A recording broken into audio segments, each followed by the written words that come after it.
యేసుక్రీస్తు నామములో పరిశుద్ధాత్మ ఆశీర్వాదం పొందుకుంటున్న ప్రతి ఒక్కరికి హృదయపూర్వక వందనాలు తెలియజేస్తూ ఉన్నాను. ప్రతిరోజు కూడా పరిశుద్ధాత్మ ఆశీర్వాదంను మీరు పొందుకుంటున్నారని నేను నమ్ముచున్నాను. ఎందుకు అంటే ప్రతి ఒక్క మనిషిలో ప్రతిరోజు కూడా మనము ఉదయమే లేవగానే టిఫిన్ చేస్తాం, మధ్యాహ్నము భోజనం చేస్తాం, నైటు మరలా భోజనం చేస్తాం. ఇవి ఖచ్చితంగా ఈ శరీరానికి కావలసింది.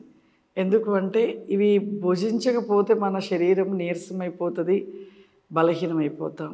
అదేవిధంగా మనలో ఉన్న ఆత్మకు కూడా ఆహారం కావాలి. ఆ ఆత్మకి కావలసిన ఆహారము వాక్యము, ప్రార్థన, పరిశుద్ధాత్మ ఆశీర్వాదం. ఇవి ఉదయకాలమే మనం లేవగానే ముందు మనము ఈ యొక్క ఆహారాన్ని మన ఆత్మకు అందిస్తే శరీరము ఆత్మ ఆరోగ్యంగా శక్తివంతంగా మనం ఉంటాము. ఈరోజు పరిశుద్ధాత్మ దేవుడు మనకిస్తున్న వాగ్దానము దావీదు రాసిన కీర్తనలు 119 అధ్యాయము 27 వచనము. నీ ఉపదేశ మార్గమును నాకు బోధపరచుము, నీ ఆశ్చర్య కార్యములు నేను ధ్యానించెదను. నీ ఉపదేశ మార్గము నాకు బోధించుము, నీ ఆశ్చర్య కార్యములను నేను ధ్యానించేదను. ఎంత గొప్ప వాగ్దానం ఈరోజు దేవుడిచ్చాడు. ప్రతిరోజు కూడా మనం ఏం చేస్తున్నాం? ఆయన ఉపదేశాన్ని వింటున్నాము, ఆయన వాక్యాన్ని ధ్యానిస్తున్నాము, ఆయన చేసిన ఆశ్చర్య కార్యాలను మనము జ్ఞాపకం చేసుకుంటూ దేవుని గణపరుస్తున్నాం. మన జీవితంలో ఒక మేలు పొందుకున్నప్పుడు ఆ మేలు ఎప్పుడు కూడా మర్చిపోకూడదు. దేవుడు చేసిన మేలులు ఎన్నో మన జీవితంలో. ఒక మనిషి మారాలి అంటే వారి జీవితంలో ఖచ్చితంగా అద్భుత కార్యాలు జరిగించబడితేనే మార్చబడతాం. మరి దేవుడు మన జీవితంలో చేసిన కార్యాలని ప్రతిరోజు నెమరు వేసుకుంటూ జ్ఞాపకం చేసుకుంటూ దేవునికి కృతజ్ఞతాస్తుతులు చెల్లిస్తూ ఇంకా ఆయనలో అధికమైన శక్తిని పొందుకునే వారిగా ఉన్నామా?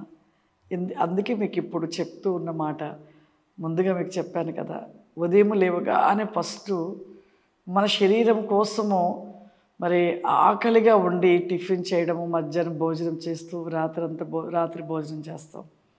ఆత్మకు కూడా అలాగే ముందు మనము లేవగానే ఫస్ట్ ఏం చేయాలంటే ప్రార్థన, వాక్యము, పరిశుద్ధాత్మ ఆశీర్వాదం ధ్యానించాలి. ప్రతిరోజు కూడా వాక్యాన్ని మనం ధ్యానించాలి.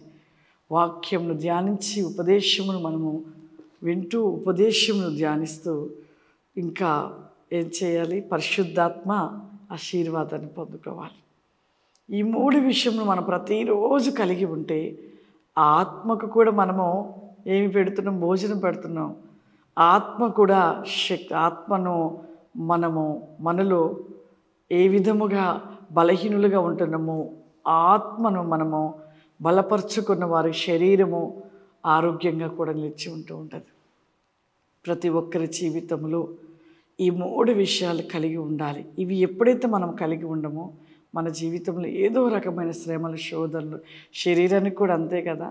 ప్రతిరోజు కరెక్ట్గా సమయానికి ఫుడ్ తినకపోతే గ్యాస్ ట్రబుల్, ఇంకా అనేకమైన జబ్బులు, సమస్యలు, నీరసం. మన విషయంలో శరీరానికి అంత ఉంటే ఆత్మ కూడా అంతే. ఆత్మ విషయంలో కూడా 3 కలిగి ఉండాలి. వాక్యము, ప్రార్థన, పరిశుద్ధాత్మ ఆశీర్వాదం. ఈ 3 కలిగి ఉన్నప్పుడు ఆత్మ ఎంత ఆరోగ్యంగా ఉంటుందో శరీరం కూడా అంత ఆరోగ్యంగా ఉంటుంది.